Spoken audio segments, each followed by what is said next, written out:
Today, we are diving deep into what really makes a democracy tick: electoral politics.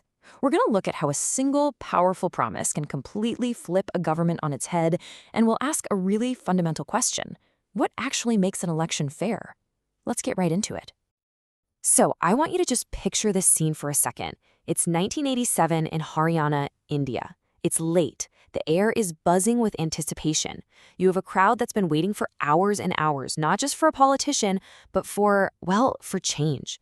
This one single night is really the flashpoint of months and months of political energy.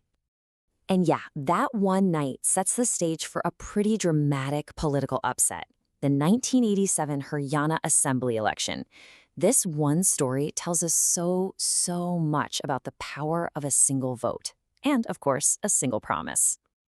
So, what was going on? Well, here's the context. The ruling Congress Party had been in power for 5 years, but, people were just not happy.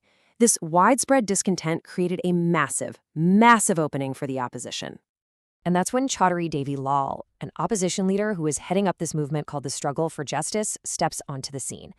He makes a really powerful, super direct promise to the voters.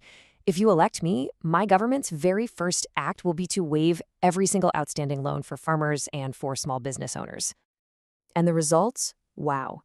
It was nothing short of a political earthquake. Devi Lal's coalition, Lok Dal and its partners, won a staggering 76 out of 90 seats. The ruling Congress Party? They were crushed, left with just 5 seats. Think about that. That one promise, delivered to an audience that was ready to hear it, completely reshaped the entire political landscape. Okay, that story from Haryana perfectly sets up our journey today. First, we're going to ask, why do we even need elections in the first place? Then, we'll run through a checklist for what makes an election truly democratic. After that, we'll walk through the step-by-step process in India, see how it actually measures up, and finally, take a hard look at the challenges that are still out there. So that story shows you the power of an election, for sure. But it doesn't really answer a more basic question. In a system that's supposed to be rule of the people, why can't we just, skip the middleman? It's a totally fair question, right?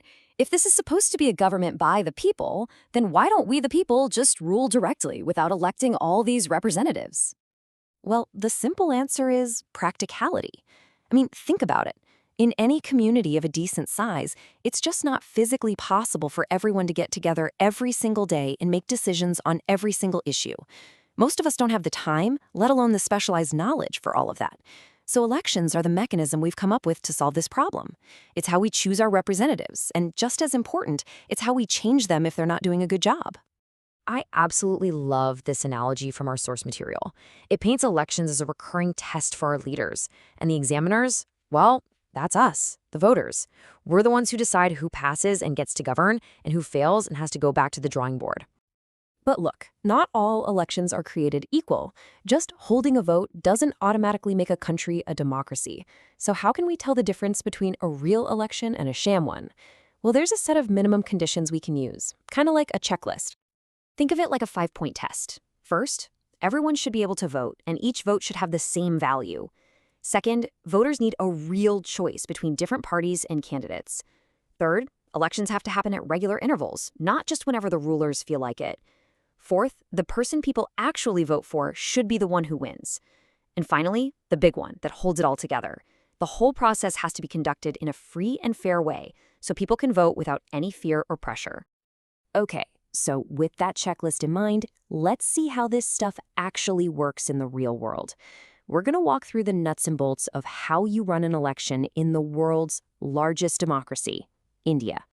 It is a massive logistical exercise, and it follows a pretty clear timeline. It all kicks off with the official announcement of the election schedule. Then candidates have to file their nomination papers. That starts a crazy, frantic campaign period, all leading up to the big day, polling day, when people actually go out and vote. And after that, all the votes are counted and the results are finally declared. Now, a key concept you have to understand here is the electoral constituency. Basically, the whole country gets divided up into specific areas for the purpose of elections. For India's main House of Parliament, the Lok Sabha, there are 543 of these areas. The voters inside each one of these constituencies elect one representative or member of parliament to be their voice. And who gets to vote in those constituencies? Well, that's all determined by the voters list, which is also called the electoral roll. This is the official list of every single citizen who is eligible to vote. It gets prepared and updated way before any election, and it's absolutely fundamental to that whole principle of one person, one vote. All right, so we've got the checklist for a fair election, and we've got the step-by-step process. So how does India's system actually perform when you put it to the test? Let's take a look at the report card. What's really fascinating here is the story this data tells about just how much people participate.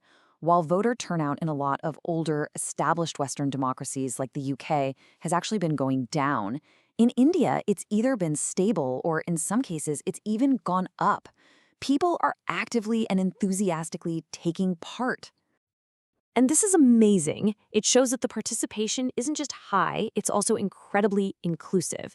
In India, people from poor and underprivileged communities actually vote in larger numbers than the rich and privileged do. Now, this is the complete opposite of what you see in places like the United States. It really suggests that people in India across the board truly believe their vote matters and that it can bring about real change. So the overall verdict is that the system is fundamentally strong. A huge reason for this is a powerful and independent election commission that basically acts as a neutral referee. And, the proof is in the pudding. Ruling parties lose elections all the time at both the national and state levels. And when they lose, they almost always accept the result as the people's verdict. But, and this is a big but, that does not mean the system is perfect. Praising all those strengths also means we have to be really clear-eyed about the significant challenges that are still there. It's kind of an unfinished race. And these hurdles are pretty serious. Big money gives some parties and candidates a huge, unfair advantage. You see candidates with criminal connections who are still able to get tickets and run for office. There's the issue of political dynasties, where just a few families seem to dominate the political parties. And sometimes, voters are left feeling like there isn't much of a real choice between the major parties when it comes to actual policy. So when you boil it all down, it leads us to one final, really challenging question. When you consider the immense role of money, power, and connections, can an ordinary citizen, someone without all those advantages, truly hope to compete and win an election? That question right there gets to the very heart of what makes a democracy work for everybody. And it's a question every single citizen has to keep asking.